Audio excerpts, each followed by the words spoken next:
which is payable to the preferred stockholder when?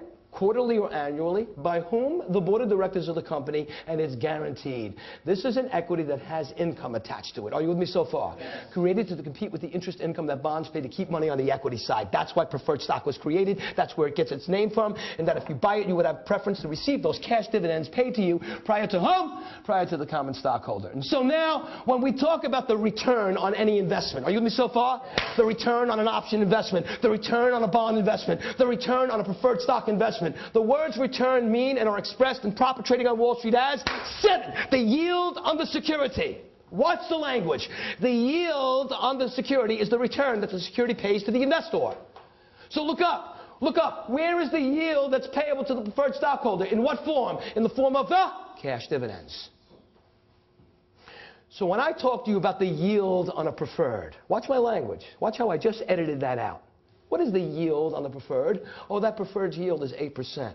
8% cash dividend. Are you with me so far? Yes. Now, we needed some type of financial benchmark from which to tie and pay those cash dividends to the preferred stockholder on a per-share basis, of course.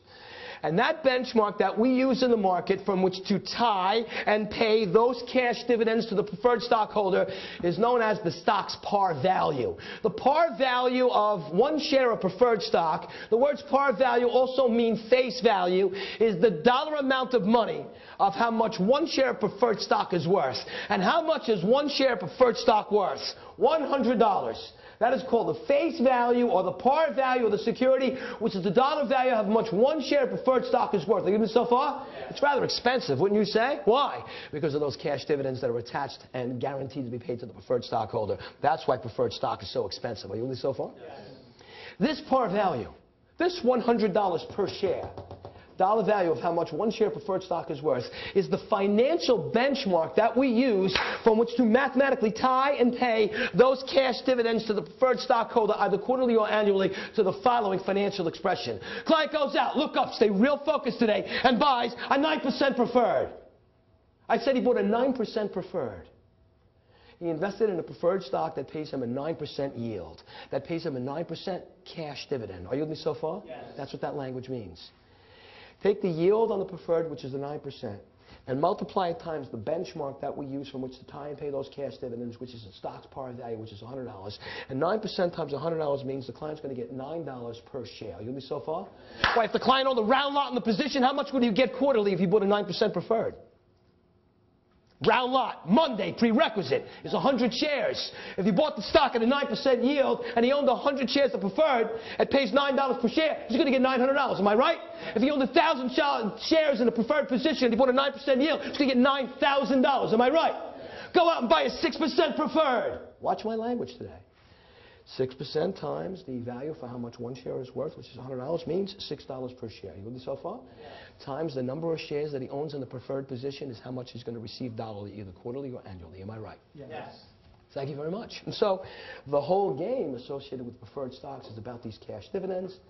The yield on the preferred is the cash dividend. It's paid and tied to the stock's par value on a per share basis times however number of shares that the client is long in the stock position. Are you with me so far? Yes. Whole game associated with preferred. Two completely different types of equities. Still ownership in the company. One, potential capital gains and or potential capital losses in the fluctuation of stock pricing. Possible cash and or stock dividends, not guaranteed. And of course here the guarantee on preferred stock of those cash dividend distributions, which pays a guaranteed return to compete with the guaranteed interest income return that bonds pay, which is why it was created. Are you with me so far? Yes. Now I want to talk to you about, if you'll look up, different types of preferred stocks. Look, you already know what's going to happen. We didn't even get started here today. This thing is going to be out of control. It's off the hook. Are you with me? Yes. I am now moving away from the two different types of stocks. I'm still talking to you about preferred, and now I want to talk about different types of preferred stocks. And it's based upon certain features that are built into these different types of preferreds. Are you with me so far? Yes. And this is mostly a prerequisite for NASDAQ, so let's rock and roll, shall we? The first type of preferred stock, just listen to me, is called the cumulative preferred. In this type of preferred stock, if you buy it, It has an accumulating cash dividend clause or provision or feature built into this type of preferred stock that says the following. If when it comes time for the board of directors to pay those cash dividends to those cumulative preferred stockholders, are you with me so far? Yes. If the company pays you less than what they have declared, are you with me so far? Yes. And then all those cash dividends that are in arrears, which means past due and owing to you, because they paid you less than what they said they would pay, will accumulate, that's why it's called a cumulative preferred, and must be payable to you, the preferred stockholder, down the road at an undetermined point in time whenever the company reaches a sufficient level of profitability. Stop, time out. Now we got to talk about why this occurs. We just finished saying that if you buy preferred stock, these cash dividends are guaranteed to be paid to you. And I'm not saying they're not going to be paid. I just said they might not be paid to you in full in that quarter or in that year. This is about a timing issue. Are you with me so far? Now, why would that occur? Why, if you bought a stock that has a 6% preferred, that means $6 per year, and the company is going to pay it annually, and when it came time to the end of the year, they paid you 4% per share of the 6% that they have declared, then what percentage on a per share basis is in arrears to you? 2% or $2 per share. Why did that occur? Because when you read Chapter 22 in the body of your work, and I have very good news for you later on that area, because I know you saw fundamental analysis and 45 ratios, and you're not knowing what to act and react about. I got good news for you today. When I say I have good news for you, you should listen to me. We'll get to the good news later on. You might have seen, or you might not have seen, that it is only when the company is profitable, when the company has earnings, that those earnings are used to pay some of those cash dividends to preferred stockholders. So what if it comes time by the end of the year that the company doesn't have a sufficient level of profitability and earnings to be able to pay, in my example, that's 6% per share. They could pay you less. Are you with me so far? And so therefore, on a per share basis, for all those dividend distributions that are in arrears and past due and owing to you, they will accumulate until at an undetermined point in time, whenever the company becomes profitable, payable to you down the road on a per share basis. And so this is a when issue. And so I want to talk to you about a real life trade, actually what happened in the market about a cumulative preferred. Are you with me so far? Yes. You know that still to this day, America is fighting two wars on two fronts, Afghanistan and Iraq. Are you with me so far? Yes. We're fighting two wars on two fronts. In the Afghanese war, we lost 5 stealth bombers. Are you listening to me? Yes.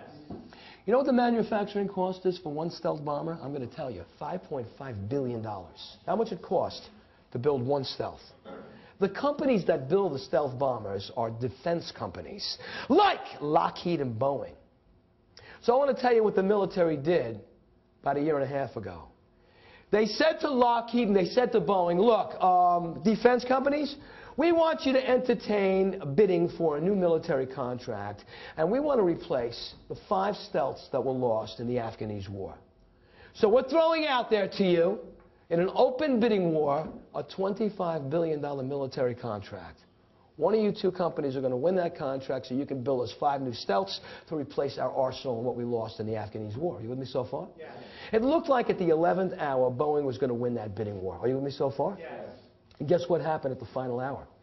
The federal government found Boeing guilty, this is true, of bid rigging the contract and awarded the contract to Lockheed. Are you with me so far? Yes. At the time that this was going on, stay focused and listen to me carefully. Investors bought a 7% Boeing cumulative preferred. Are you with me? Yes. It's $7 per share. Now, when it came time for Boeing to pay that dividend, are you with me so far? Yes. They didn't have the earnings to be able to pay the full 7%. I'm going to tell you why. Lockheed got the contract. You see, if Boeing would have won this contract, are you with me so far? Yes. Like Lockheed did? What would have it represented to Boeing financially? Well, they would have got $25 billion in gross revenue from the contract, minus the cost of operating and maintenance to build those stealths. That would have given them a certain amount of net profit and net income. And some of that net income and that net profit was going to be used to pay out that cash dividends to preferred stockholders. And so therefore that financial picture no longer existed because Lockheed got the contract. And so when it came time for Boeing to pay the 7% dividend, are you with me so far? Yes. They only paid 4%. What percentage on a per share basis is in arrears and past due and owing to you? 3% of $3 per share, because when it came time for the distribution, they didn't have a sufficient level of earnings to be able to make that payment. Are you with me so far? Yeah. Therefore, the cumulative preferred stock says that 3%, my example, must be payable to you down the road at an undetermined point in time whenever the company has a sufficient level of profitability. It's not that the 7% is not guaranteed. It just doesn't have to be paid in full in that quarter or in that year. Are you with me so far?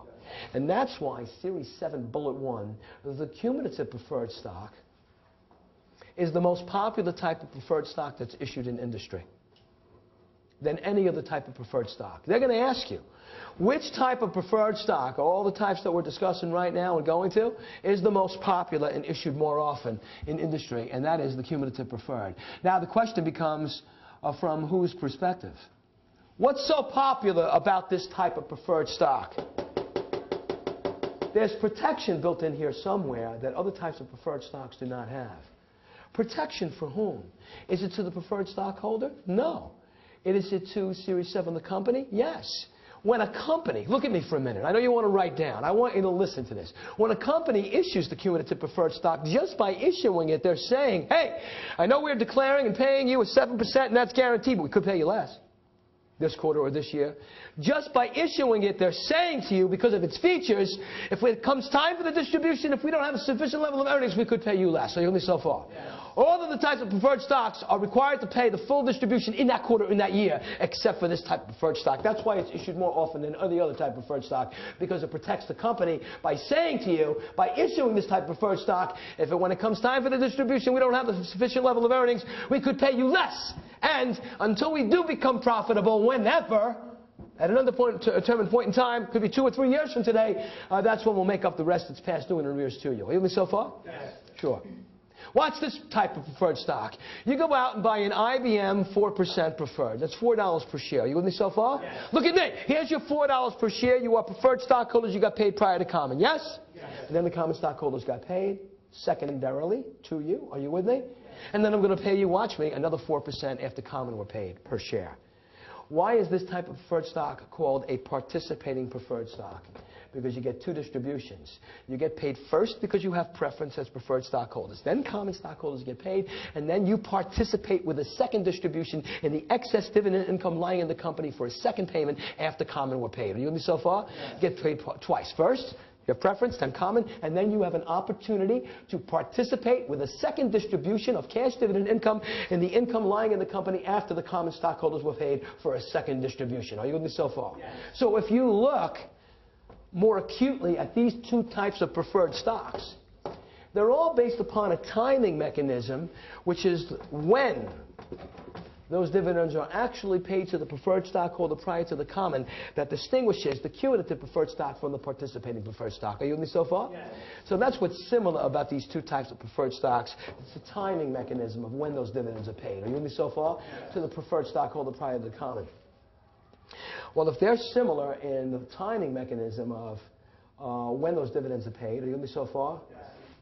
Well, then these 2 types of preferred stocks are completely dissimilar to the previous, because they have the callable and the convertible preferred stocks that we're going into right now have nothing to do with dividend income and when those dividends are paid, like the cumulative and participating preferred. When you go out and buy a security, I need you to really stay extremely focused to me. If you do, it'll be magnificent for you. And you buy a security that has a call feature that is attached to the security. How will you know? Well, securities that are executed to the tape, which we keep referring to, you might see IBM 109 PR with a little c. Are you with me so far? That means a round lot was executed at $109 a share of IBM callable preferred. Are you with me so far? Yeah. This little c means that these particular types of preferred stocks, are you with me so far, are called callable preferred stocks. Let me introduce this feature to you called the call feature. There are certain blocks of either bonds or preferred stocks that might be designated by the issuer, my example IBM is the issuer here, to be securities that are known as callable securities. Now the call feature gives the issuer the right, watch me now, to step into the marketplace on a certain date. This date built into the call feature of this security is called the date of call, or the call date. which gives the issuer the right, if they chose to call away, which is another way of saying buying back those securities from investors. And if the issuer decided to exercise their right to call away and buy back those preferred stocks from investors who are long those preferred stocks, you as investors would have no choice. You would have to liquidate and sell the preferred stock back to the issuer. And so it's rather inconvenient, are you with me so far? Yes. That you would have to sell the security back to the issuer if they decided to call away from you. Are you with me so far? Yes. You knew about that inconvenience. As a matter of fact, that inconvenience is expressed in the form of Series 7 call risk. What is call risk? It is the risk that the issuer might step into the marketplace. I didn't say would. I said they had the right to. Might step into the marketplace and buy back those securities from you, even when you didn't want to sell. Well, that's pretty inconvenient. Am I right? Yes. So why do you think an investor would take on that inconvenience of having to liquidate the security back to the investor when you didn't want to sell? Well, to induce investors to buy those securities and to offset the call risk of that inconvenience, the issuer is going to attach what is called a call premium, Series 7, above the stock's face value. That's payable to you on the date of call. Now, when you liquidate preferred, are you with me so far? Yes. You're always going to receive the face value of the security. Are you with me so far? Yes. Look at me. What is the face value of the dollar par value? How much is that worth for one share of preferred stock? $100. What happens if this security was a callable preferred security? And what happens if the call premium was $103 per share?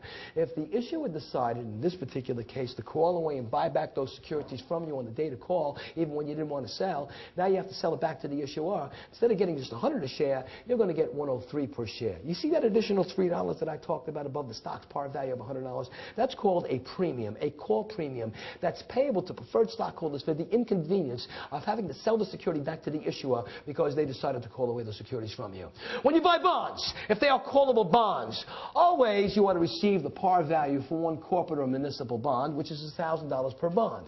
That's how much is paid to you when the bond matures. But what happens if they were callable bonds? And what happens if the issuer decided to call away and buy back those bonds from you on the date of call, even when you didn't want to sell? Now you've got to sell the bonds back to the issuer prior to its maturity. And what happens if the call premium was $107 per bond? Instead of getting $1,000 per bond face value, which is what you would normally get, you would get $1,070 per bond. See that additional $70 that I just said above the bond's par value? That's the bond's premium price payable to you on the date of call for the inconvenience of having to sell the bond back to the issuer prior to its maturity. Now the question becomes, so you see the call feature has nothing to do with dividend distributions. Are you with me so far? Yes. It's rather a feature that gives the issuer the right to call away and buy back the securities from the investor, and to induce you to take on call risk, they'll pay you a call premium on the date of call. Now the question might become, if you're really thinking today, why would an issuer might want to buy back those securities from investors? Are you with me so far? Yes. Now that question is advanced, but I'll give you a quick answer that we'll go on to on a more elaborate basis when we get into week 3. For example, on the bond side, if they were callable bonds. An issuer might want to buy back old bonds if they can issue new bonds at lower interest rates, so that they can reduce their bond fixed interest expenses, restructure their bond portfolio, and engage in what is called debt restructuring and bond refunding, in a concept that you don't really have to worry about right now. Are you with me so far? Yeah. And so it's a little bit advanced for us, but if you're really thinking, you might want to wonder why an issuer might buy back those securities from the investors. And so all I want you to be aware of is what this feature gives the issuer the right to do, to step into the marketplace and call away and buy back those securities from the investor on the date of call, possibly to restructure their portfolios, which is exactly what you'll see when we get into the strategy of calling bonds away. Are you with me so far? Yes. And then, of course, to pay you a premium price called a call premium on the date of call for that inconvenience to induce you to buy it. Are you with me so far? Yes. So you might say as an investor, listen, if they did inconvenience me and buy back the security even when I didn't want to liquidate, at least if they do exercise their right to call away the security from me, they'll pay me a premium price for that inconvenience. And so we didn't say they would, but if they did, I would get a premium above the stock of the bond's face value. I'll buy the security. And of course, you're buying the preferred, even though it's a callable preferred, because why do you buy any type of preferred stock? Because of the... You got to say it. Always. Remember, the #1 primary reason, regardless of any of the features of these different types of preferred stocks, as to why you buy preferred, is because you want income. Are you with me so far? Why do you buy common? Potential capital gains. Why do you buy preferred? Guaranteed return. Are you with me so far? And to stay liquid in the stock market without locking your money up into the illiquidity of a bond maturity for a guaranteed 6% yield on the bond. Are you with me so far? Yes. So now these features start to make more sense when you understand how they're recommended and why and when. Are you with me so far? Yes. Right. That's why you can't beat this program. But in any case, I need a hit. Excuse me. I've been hitting these markets for 20 years. Forgive me. And it's a new one, so that means I'm out of control. Oh yeah, I had it delivered just now. Oh my God, I gotta get a life is what I gotta get.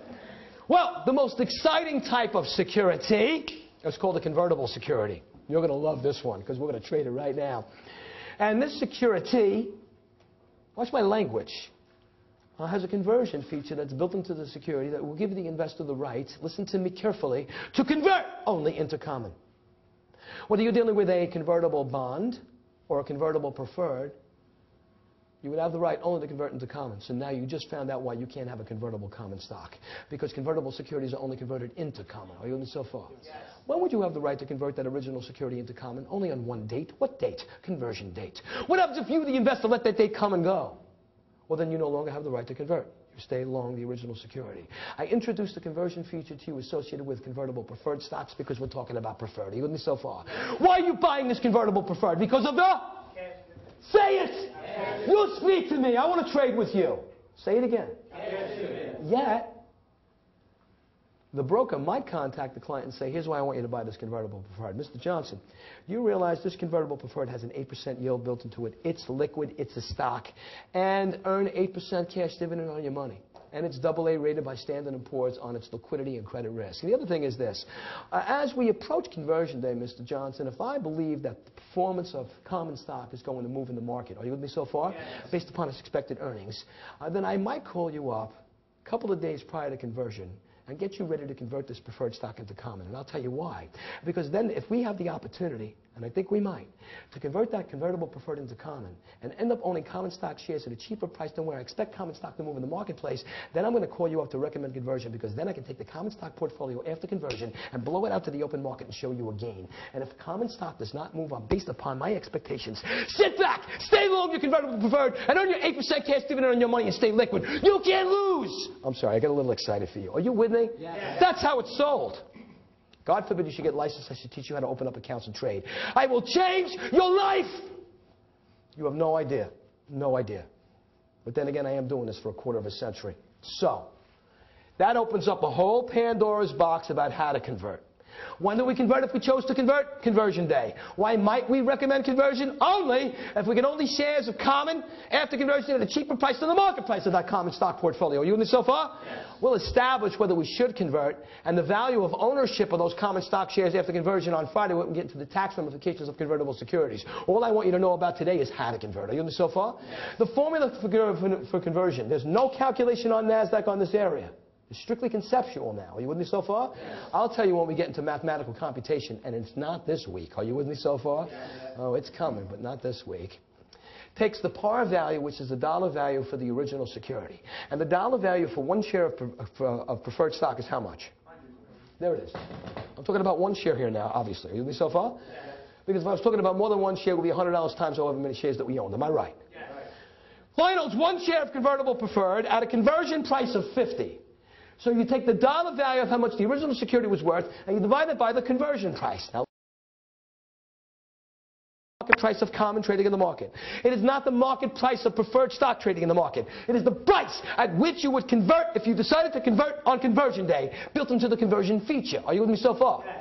I give you a conversion price of 50. Your client owns one share of convertible preferred. The conversion price is 50. It's conversion day. You as the financial advisor contact the client up and said, Mr. Johnson, let's convert. We'll end up owning common stock shares after conversion cheaper than the market price of those shares, and then we'll blow out that common stock to the open market and I'll show you a gain. It's time to make the move with me right now. He says, I'm done with you. Let's go. You convert. A division of two financial components yields a ratio. Are you with me so far? Yes. Is that ratio 2:1 or 2:4:1? I want you to speak financially accurate. Is it 2:1 or 2:4:1? It's 2:1. Are you with me so far? Yes. Thank you very much. You can give me the wrong answer. It's okay, because if you give me the right answer, I might fall over. And pick me up. Are you with me so far? Yes. We can make any mistake in this training program as long as we want to make this mistake on NASDAQ. So here, for each singular share of convertible preferred, At a conversion price of 50, your client's going to own 2 shares of common after conversion. Once he converts, he no longer owns the preferred. Are you with me so far? He now is long 2 shares of common. And so what we need to establish on Friday is whether you should recommend conversion. And I'll say it one more time. You'll only recommend conversion if he ends up owning those 2 shares at a cost per share that's cheaper than the market price of those shares per share. Because only then will you be able to take those 2 shares, blow them out to the open market, and show him a gain. Am I right? Yes. Therefore, if he does not end up owning those shares at a cheaper price than the market price of common, sit back, stay long, do not convert, and earn your 8% cash dividend yield on your money. Are you with me so far? Yes. You understand how it's sold? Are you with me so far? I'm going to ask you a question, and if you lie to me, don't make me see you sweat, okay? Try to act like my 13-year-old who does a damn good job of it. Are you with me so far? Yes. Preteen, teen, or whatever there is, tween, whatever you call them. Do you know how to convert? Yes or no? Yes. You can't sit in abstention in my room. You've got to trade with me or you have to leave. Do you know how to convert? Yes. Really? I don't believe you. And that's something you should know about me. I'm never going to believe you until you walk through those doors with that goddamn stripe, and that's the 7. Are you with me so far? And so you believe me, you want me this way. So let's take a look and see if you lied to me or not. Your client owns, watch it now, 1 million shares of convertible preferred at a conversion price of 100. How many shares of common stock will this client receive on conversion day after conversion? Go. 500,000. Incorrect. I got to have more than 2 answers in this room. You don't understand something. You're either going to trade with me or you're not. I gave it to you. I said the conversion price is 100. He owned 1 million shares of convertible preferred. At a conversion price of 100, how many shares of common will receive after conversion? 1 million. 100,000? Wrong. Don't know. And you told me you knew how to convert. You see, you lied to me again, but that's okay because I knew you didn't know how to convert because I looked right through your eyes and into your soul and I saw your answer. I didn't have any confidence in it because the question was loaded because you didn't have to calculate. Because when the par value for 1 share of preferred stock and the conversion price are the same, what's the ratio? It's an even exchange. He owns 1 million shares of common after conversion. You see, so that you didn't have to calculate. Because I could have told you he owned 20 million shares of convertible preferred at a conversion price of 100. We could receive 20 million shares of common. It's 1 for 1. Are you with me so far? Yes. 1 to 1. So now I'm going to ask you again one more time. Do you know how to convert? Yes or no? Yes. Guess what? I don't believe you, and I'm never going to believe you, and this is a good thing. And I'll just do 1,000 trades with you until you do, because I'm not going to move on until you do. Now, I want to show you how easy this transaction is. Your client owns 5,000 shares of convertible preferred at a conversion price of 20. How many shares are commonly received at the conversion? Here's what you do, because I don't want you to make this into the mathematical calculation of the century, and you're on your way to doing that. The dollar par value for 1 share of preferred stock is $100. Am I right? Yes. The conversion price is 20. First thing you do is get the ratio. What's 100 divided by 20? 5. You said 5. That's mathematically incorrect. It's 5 to 1. This is a ratio. Are you with me so far? Yes. It's okay. I'm here to pick you up. So then what I want you to do is I want you to take the first number of the ratio, and I want you to multiply it times the original number of shares in the original preferred position. That's how many shares of common your client's going to receive after conversion, which is 25,000. Let's try it one more time because I still don't believe you. Your client owns 2,500 shares of convertible preferred at a conversion price of 10. What's the ratio? It's 10 to 1. Take 10. Multiply times the original number of shares in the original preferred position, and that's how many shares a common is going to receive after conversion, which is? 25,000. Do you know how to convert now, yes or no? Yes. I actually believe you. Are you with me so far? And that's pretty much a good thing. Once you get the ratio, take the first number of the ratio, multiply it times the original number of shares in the original preferred position, and that's how many shares of common your client receive after conversion. And of course, what we need to establish, and I can't impress it upon you enough, is the ownership of those shares to determine if it's worthy for you to recommend conversion, because you're only going to recommend conversion if he ends up owning those shares at a cost per share that's cheaper than the market price of those shares, to show him the potential capital gains as a result of the recommendation of conversion to the liquidation of common to the open market for trading profits. Yes, sir. And that number will never be a decimal, like the conversion price will always... It's not a decimal, it's a ratio. It's the number of shares you're receiving of common for preferred. Right. But there's no way for it to be, like if the conversion price wasn't like... It's either going to be 2 to 1, 3 to 1, 4 to 1, 5 to 1. It's going to be an even number with respect on the ratio side, with respect to the conversion price. The conversion price is not going to be decimalized. Oh, okay. I know that's what you're worried about. No. Yeah. It's going to be a ratio. It's going to be an even number. Okay. Now, when you convert, do you get... When you convert, you get it at the market price, or you Well, this is what we need to establish on Friday, and I would rather establish the price of the ownership of those shares in significant regulation to determine its worthy recommendation of conversion on Friday when we get into the tax ramifications of convertible securities. All I want you to know today is how to convert. I'll remain on Friday to answer the remaining questions as the price that we own those shares at after conversion, and we'll compare that and correlate it to the market price of the stock to determine if we should convert. Are you with me so far? Yes. And so, the callable and convertible preferreds have nothing to do with dividend distributions, unlike the cumulative and participating do, but rather features that give the issuer the right to call away and buy back securities and the right for the investor to convert into common. Are you with me so far? Yes. And this is mostly a prerequisite for NASDAQ. So we talk a little bit about the different types of equities that we have, and we're looking at their features in common and preferred. Remember, we're dealing with liquidity here. And now I want to talk to you about different classes of stocks. I say the word class, Series 7, you say the word industry. I say the word type, you think securities, common and preferred. The only two types of stocks we have. But when we talk about classes, we talk about the industries that we have. Class goes to industry. Now, I want to assure you from the bottom of my heart, this examination is not going to ask you the definition of a blue chip stock or the definition of a growth security. And by the way, the proper terminology for the security is the issue, or a growth issue, a blue chip issue, a defense or defensive issue, or a cyclical issue. Are you with me so far? Yes. Issue referring to the security, referring to the class, which goes to industry. No, they're not going to ask you the definition of a cyclical stock. You wouldn't need me for that. Believe me, you need me, but don't worry about it. I need you too. They have something grander planned for you. Series 7. I show you this examination well before you even get there. This is what they're going to do. What they're going to do is they're going to give you 4 industries. Biotech, healthcare, banking, technology. Are you with me so far? Yes. 4 industries. And they're going to say, pick the industry that's indicative of a cyclical stock, or defense issue, or growth issue, or a large cap blue chip issue. Now watch this now. If you can pick the correct industry out of the 4 industry groups of A, B, C, and D that reflects the definition of the class, well, they're asking you the definition of the class without them actually asking you the definition of the class. Because if you know the correct industry that reflects the definition of the class, well, then you must know the definition of the class in order to select the correct industry. And that's classic example psychologically. Listen to me. Of NASDAQ, kind of asking you a question from the back forward. Are you with me so far? Instead of asking you the definition of a cyclical stock, pick the industry out of 4 industries that reflects a cyclical stock. You must therefore know the definition of a cyclical stock. So you got to watch the 7 because it's loaded with landmines, and I know where they are every step of the way. Are you with me so far? Yes. 1 foot over the other. Right out with our license. It's a tightrope, but you got to stay with me. Are you with me? Yes. Okay, so what I've done, because I don't trust you, are you with me so far? Yes. And I'm never going to trust you. And you'll see when I get into weeks 2 and strategy week, I've even prepared notes for you because I don't even like how you take notes because I'm paranoid because I want everything to be perfect. Are you with me so far?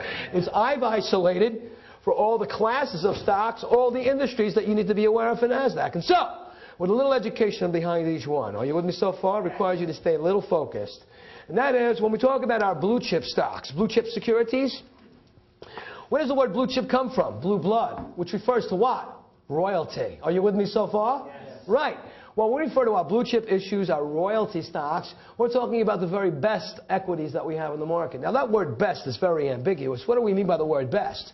Well, when we mean the word best, we mean the most profitable companies that we have in the United States, if not the world. And when we measure the profitability of a company, are you with me so far? Yes. We look at the earnings, which means the profitability, over a 4-quarter year, and the consistency of those earnings, if they're unbroken. And therefore, that would be reflected in the payment of cash dividends to the common stock investors. What the hell does that mean? Didn't we just say that common stocks do not have guaranteed dividends? Am I right? Yes. What if I told you that this common stock is paying you guaranteed cash dividends when you buy it?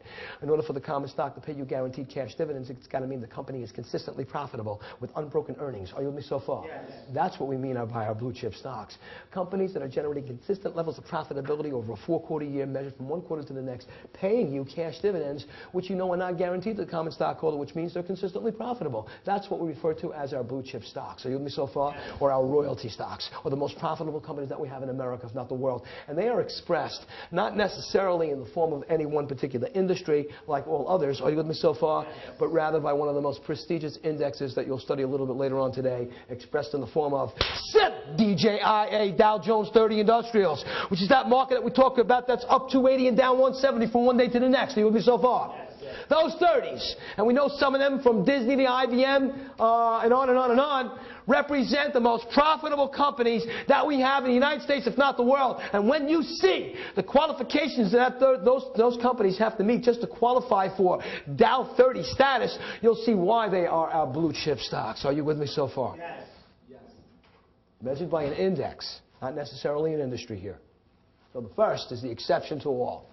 When we talk about income stocks, the income is the class, the industry series 7 is the public utility. And so when you buy Atlantic City Electric, New England Power and Light, Loco, are you with me so far? Yes. In that common stock, it usually pays a consistent cash dividend, which represents the income to the public utility common stockholder, and that's why it qualifies that industry as income in class. Are you with me so far? Yes. I want to talk to you about the drug called Eusepia for male pattern baldness. Oh, I don't really care. I'm not taking the drug. I'm not going to do any transplants. I'm just going to go through life with a smile like a raging bull bear and see what happens. But there are people that take Viagra, sure, you know, so that they can have a long-lasting, wonderful relationship. There are people that take Eusepia. And what about the oncology drugs of cisplatin and all of the cancer drugs that fight cancer by the Mercks of the world and the Squibbs of the world and the Pfizers of the world that produce these companies, these drug companies that produce these drugs and the oncology drugs that we have to fight various forms of cancer? These companies are called the pharmaceuticals. They are research and development oriented. Are you with me so far? Yes. Well, if you look at the balance sheet of Pfizer, are you with me so far in their annual report and financial section, you know what you're going to see? You look into the section called research and development, you're going to see a staggering number. Because most of these companies withhold their earnings in a section in the financial balance sheet called retained earnings, retaining onto their earnings, which are their profits, and moving that earnings picture into the R&D section to finance future oncology research. Are you with me so far? Yes. The biotech industries to finance that next drug line, oncology research cancer line. Are you with me so far? Yes. That's why these companies, known as the pharmaceuticals, are called growth companies or growth stocks. They're called growth stocks because they are not judged on their profit picture today, but their profit picture 3 to 5 years out based upon financing with their profitability that drug line that would generate revenue over a 5-year or a 7-year plan. Are you with me so far? Yes. A growth company is a Fortune 50, it's a Fortune 100, very profitable company at this end of the continuum of the business cycle whose sales and earnings and market share are outpacing competition. Are you with me so far? Yes. As opposed to, look at me, watch my body language, an emerging growth company. An emerging growth stock is a child. It's a baby. It's embryonic in nature. It's got no sales. It's got no earnings. It's coming into and emerging into industry. On the other end of the continuum of the business cycle, no sales, no earnings, no market share. It's a brand new baby. Are you with me so far? Yes. Growth company is a company who's outgrowing competition with respect to sales and earnings of a Fortune 50 status. And when we talk about growth stocks, we always go to the sector which is traditional in growth of the research and development oriented companies of the Mercks and the Squibbs and the Pfizers of the world that are R&D oriented. Are you with me so far? That's why they're called growth issues or growth stocks. And so the class is, of course, growth. The industry is R&D. Simple. When we talk about defense stocks, and I will teach you how to build a homeland portfolio for your client, buying energy stocks to hedge inflation. Are you with me so far? Because I'm going to take you to a level of sales you're not even going to believe you're going to master in 9 days. And you will have to build an energy portfolio for your clients to diversify their portfolio's risk and to hedge inflation. All homeland security stocks, all defense stocks, all energy stocks are known as defense issues. Are you with me so far? We're talking about defense stocks. Look at me. Defense. We talk about companies that are involved with the manufacture of goods and services for the defense of this great nation, which is representing an entire homeland portfolio that you'll be involved with for clients and all on the energy side as well with energy sector investments. Are you with me so far? Yes. And we use the company called Boeing and Lockheed and companies just like that that are involved as defense stocks. Are you with me so far? They're tied to military contracts that we talked a little bit about earlier, and they're also tied to their income, which is reflecting their industry. Are you with me so far? Yes. That will reflect whether or not a cash dividend will be paid on the stock and its performance in the market through trading. But I want to talk to you about something else, a different type of class. Defensive stocks. Now I want you to take a look at something right now. I need you to stay really focused today. Jose Rose is going to throw a punch at me right now, and I want him to do it. Don't actually hit me. You're a lot younger than me. Come on, I'm 50-something years old. But I want you to look like you're a southpaw? No. Okay, well, throw me a punch with your right hand. What am I doing? I'm defending myself. Are you with me so far? And that's similar to, and I'm a little far-reaching, I know, so forgive me, but I'm desperate for your education, the performance of how a defensive stock price moves in the market. A defensive stock reacts resistantly and defensively to its stock price decline. Well, why would that happen? And why are other issues not reacting defensively? What determines whether one stock will put up a resistance to its price decline defensively versus another that might lead the pack downward in price decline? Well, earnings. You got to listen to me. You got to listen to me today because I got just too much for you. It's almost like everything I say is so significantly impactful to everything else that we're going to be doing that you need to be right there on beat. You see, I never want you to forget that the most powerful financial concept that drives this entire stock market is earnings. Earnings drives the market. Don't ever forget it. Or lack of. One way or the other it's going. Are you with me so far? Yes.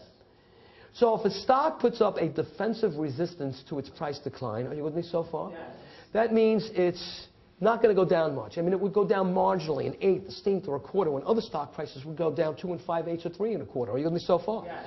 And that must mean that this company, or companies that react like this, defensively, putting up a resistance to its stock price decline, must be consistently profitable. Because if they're consistently profitable, that strong earnings picture, regardless of the state of economic affair, are you with me so far? Yes. Is allowing that company's stock price to react defensively. Am I right? Yes. Because the earnings is allowing a certain level of stock price support so that if it did go down, it will go down marginally at best. Now look, regardless of what I've just said, nothing will save a stock's price from getting crushed if it experiences systematic risk. Now, what is systematic risk?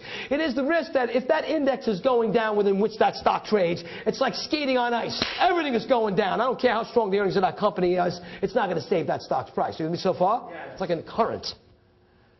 You know, we buy trucks, and then we go out there on ice, and we got 4x4s that are the size of this goddamn conference table. But if you're skating on ice, I don't care what you're driving, you're going to skate. Are you with me so far? Yes.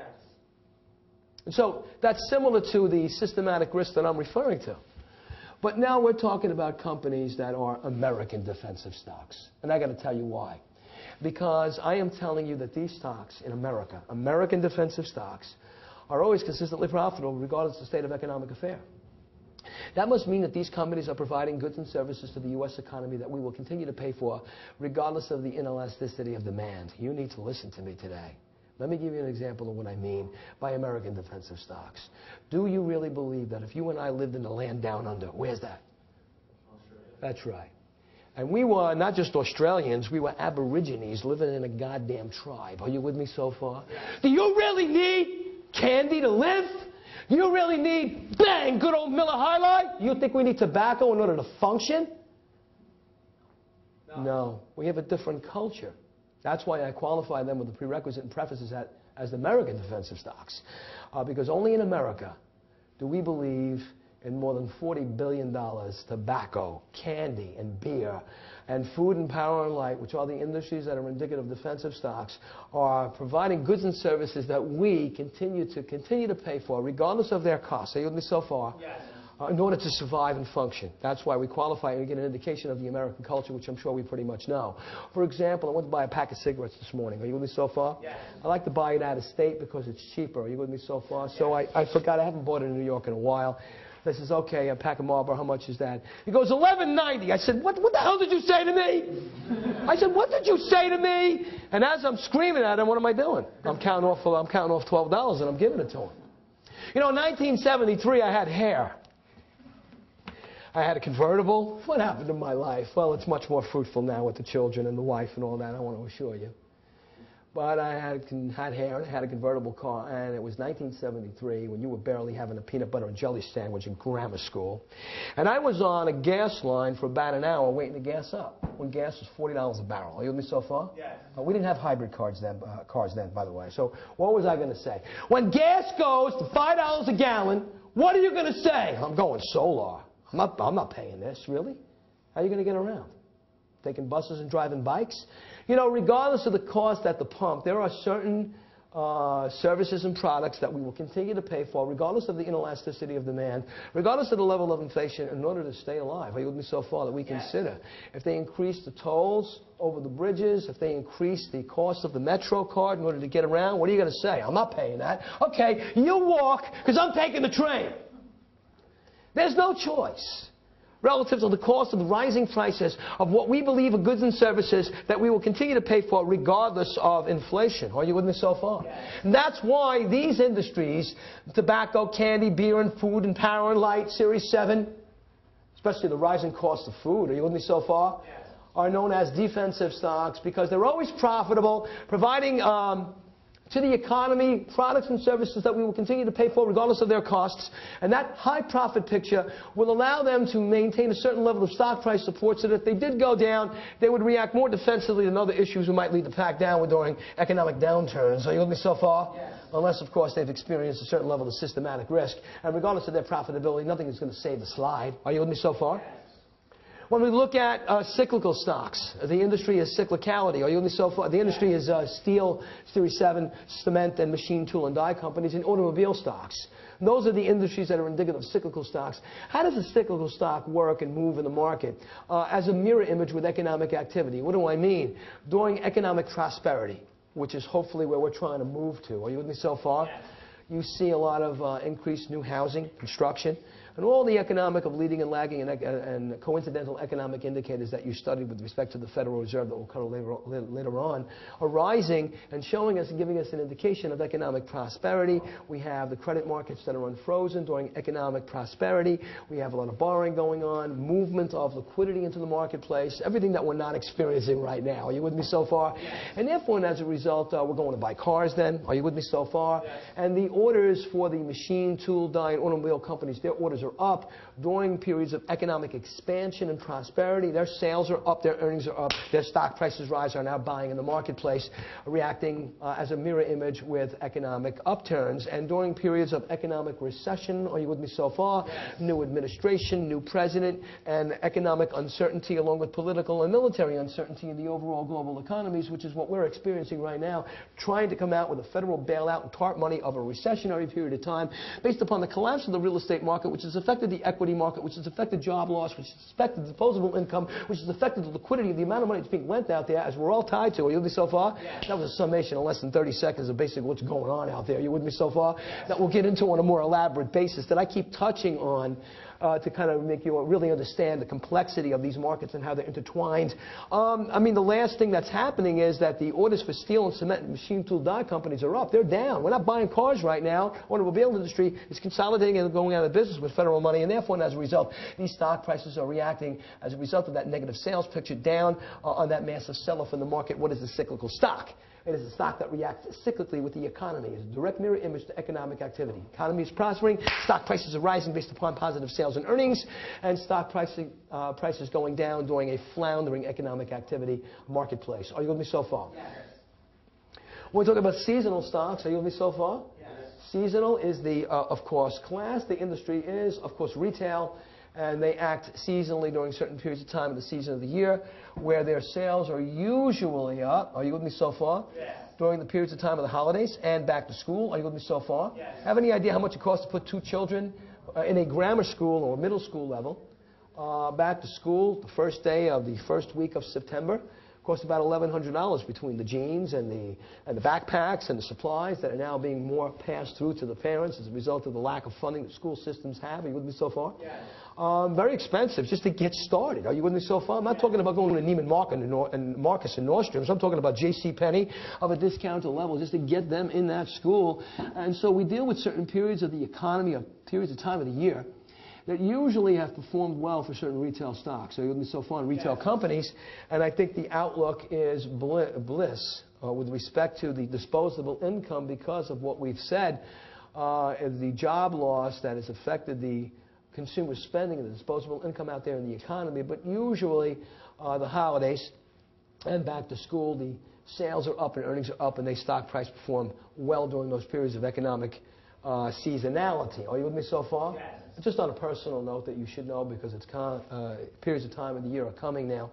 During the holidays, we talk about America and we start to take a look a little bit closer at the waste, the way we live, and we're moving now more into, I think, a European mentality of hybrid cars and become a little bit more consolidated in our approach. And I don't want more cheese on those fries. And no, I don't want an excursion because it costs me $100 a week to gas up. And no, I don't want to talk on the car while I'm driving, get into an accident. I want to live a more compliant and conservative life because we're scared right now. Are you with me so far?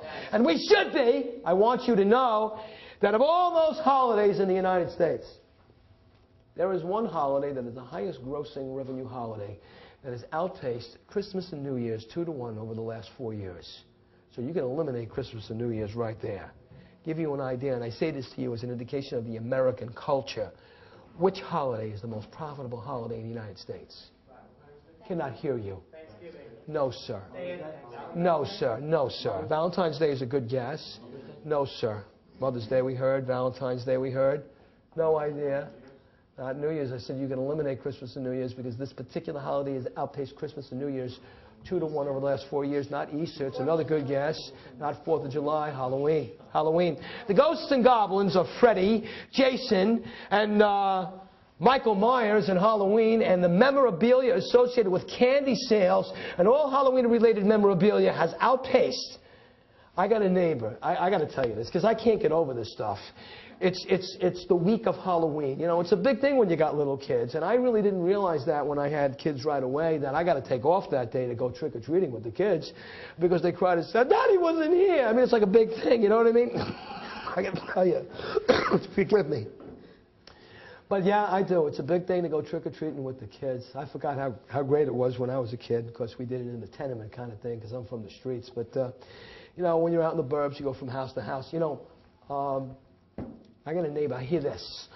Boom! But neighbor's building a coffin on his lawn with 6 skeletons. And people are a little bit out of control with this thing, you know. How you doing there, Tony? Boom! I says, how are those skeletons coming along, Bob? Well, we're doing just fine. By slamming, you know, Dracula into the foyer of the house. I mean, people are insane. Jesus Christ! Halloween. Just thought you'd like to know. You know what I bet you thought? I bet you thought that we predominantly, almost exclusively trade American stocks here in the United States. Couldn't be the furthest things from the truth. You know, billions of dollars of foreign stocks are traded here in the United States. Billions of dollars of Asian internet stocks and European stocks. Are you with me so far? Yes. Now, I want to give you the name of a stock that I want you to look at when you go home tonight in the financial section.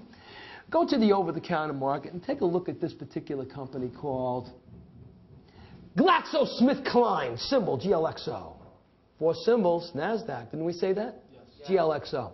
Let me tell you something about this company. This is really fascinating when you think about what really happened. You know, there is a commercial, there used to be a commercial by an industrial plastics manufacturing American company that was run that I used to be amazed at. I love commercials, and I love the news, and I love sports, and everything else after that you can throw under the bus when it comes to me. But that's just me. This company ran this commercial that used to put me with my mouth open like in shock and awe.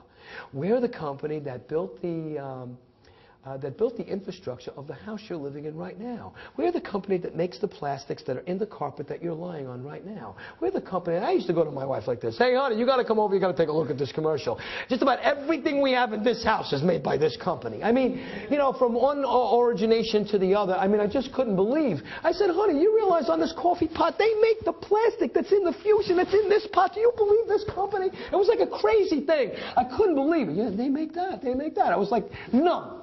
And that company was SmithKline Beecham. We're SmithKline Beecham, an American industrial powerhouse plastic giant. Are you with me so far? I think they're into everything that we touch and live with. It was just a fascinating commercial to me. And one day, a company came along, and this company was Glaxo Wellcome. And they went through a name change. The original name of the company was Glaxo Wellcome. They changed to Glaxo Holdings. Are you with me so far? Yeah. And Glaxo comes along, that's why it's called GLXO, Glaxo Holdings, and buys SmithKline Beecham. And so now the new name of the company is called GlaxoSmithKline. But when you look in the paper for this company and you see its stock price, you're going to see these 3 little words, ADR. Stands for American Depositary Receipts. You want to know why?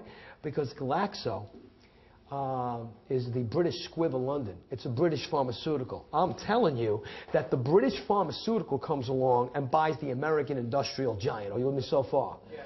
This is a foreign stock. It's a British stock. Are you with me so far? Yeah. We sell British stocks. We trade German issues. We trade Asian internet stocks. Are you with me so far? We're trading foreign issues from all over the world, right here.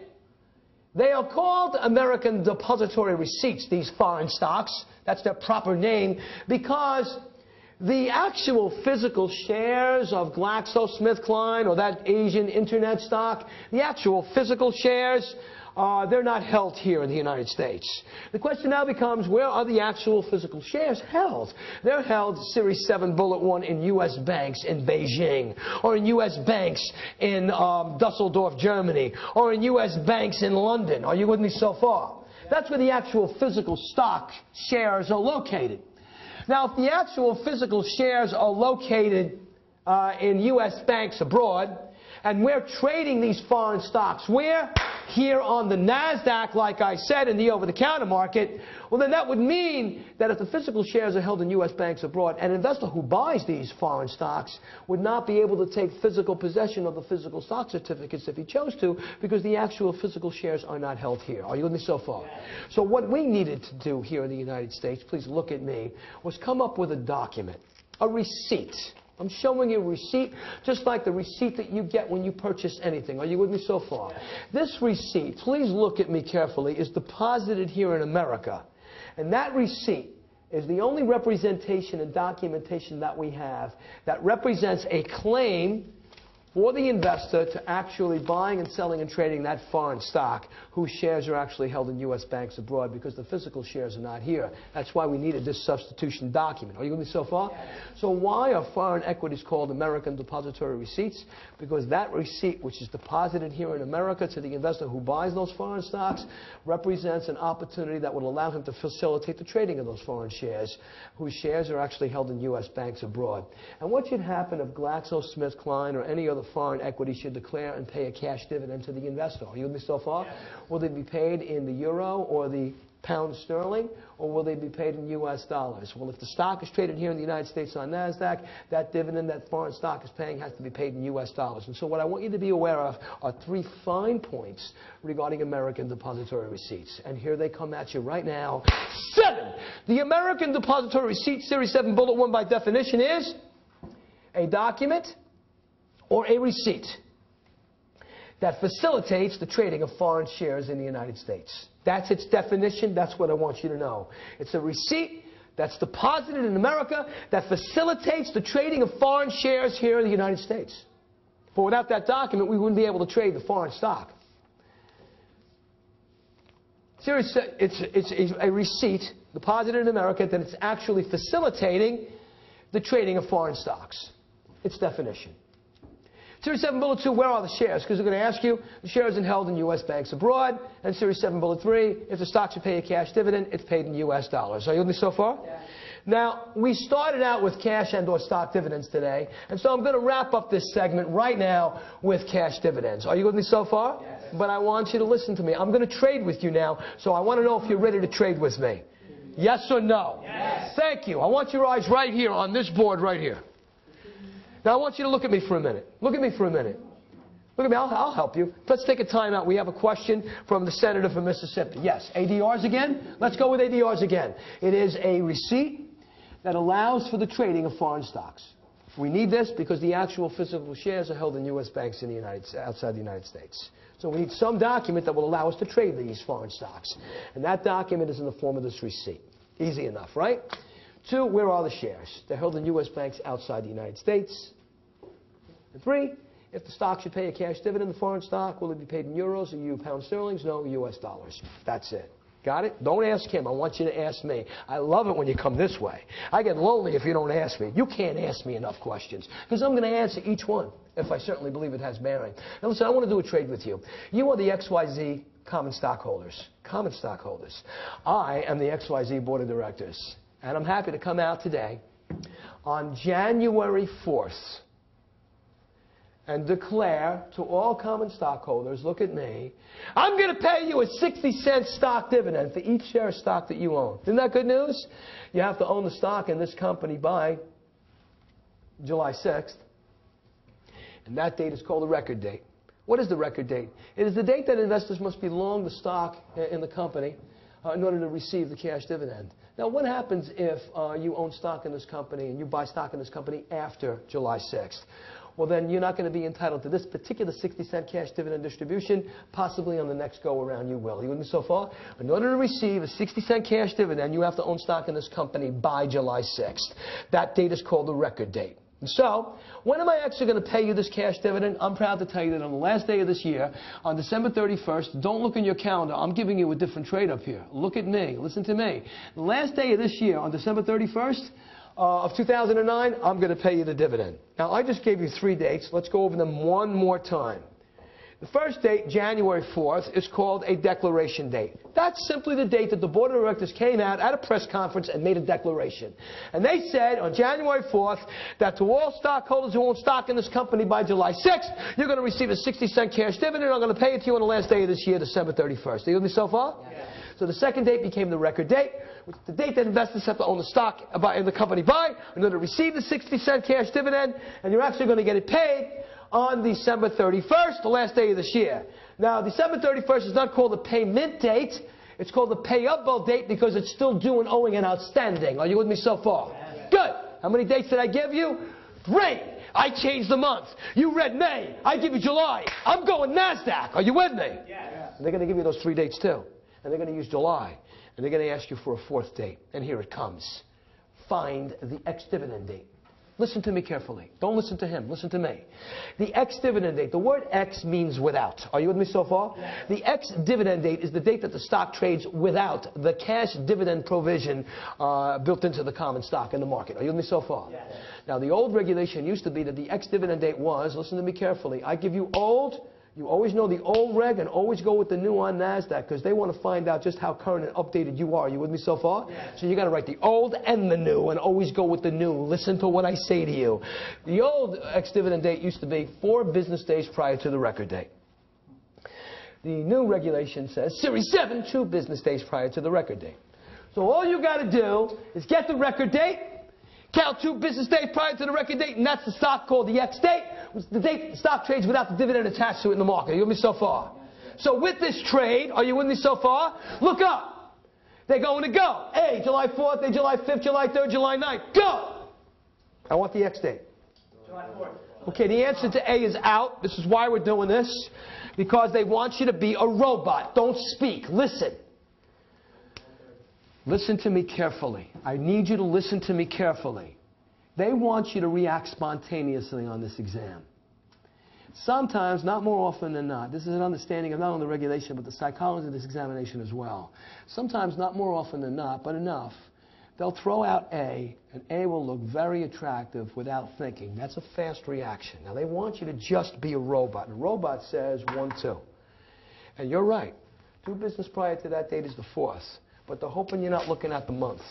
And let me tell you something. Stocks don't go X on a federal holiday when the market's shut down on a national holiday. And if you know on July 4th it's a federal holiday called Independence Day, do me a favor. Get out of my country.